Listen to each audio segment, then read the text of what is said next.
Մեր աչքերի առաջ ինչ ենք դնում, ում ենք նայում, ինչին ենք նայում, մեր մարմնի տկարությանը, թե Աստվածաշնչի խոստմունքներին։ Գիտես Աստվածը մարմինը կարա գոռա, մարմինը կարա ասի, ցավում է, ու ես ուզում եմ քեզ ասեմ, հավատքը դա չի նշանակում, գիտես անտեսել փաստը, հավատքը նշանակում է, որ փաստը փոխել, հավատացող մարդ չի նշանակում, որ հիվանդը գալիս է, ասում է ինչ եղել է, ես հիվանդ չեմ, ես առողջ եմ։ Աստվածաշունչն ասում է, որ գիտես, եթե կա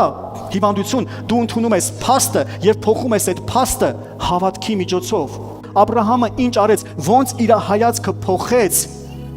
անհավատությանը տեղ չտվեց, այլ իր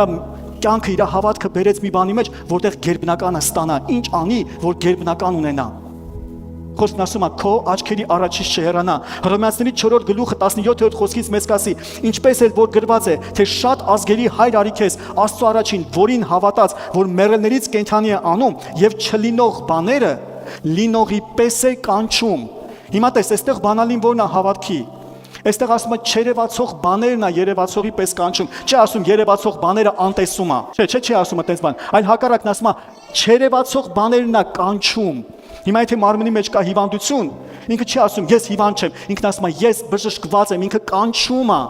Չերևացող բաները երևացողի պես է կանչում։ Քրիստոսի վերքերով ես բժշկված եմ։ Հիվանդություն դու իմ մարմնում տեղ չունես։ Քրիստոսի վերքերով ես բժշկված եմ։ Սա է հավատքի ճանապարհը, սիրելիս։ Ու սա process է, ու եթե մի անգամ անում ենք, երկու անգամ անում ենք, չի լինում, չի նշանակում, որ Աստծո խոսքը սխալ է, Աստծո խոսքը չի աշխատում, ոչ սիրելիս, Աստծո խոսքը ճիշտ է, Աստվածաշունչն ասեց երկինք եւ երկիր կանցնի, բայց Տիրոջ խոսքը չի անցնի, Տիրոջ խոսքը հաստատ է։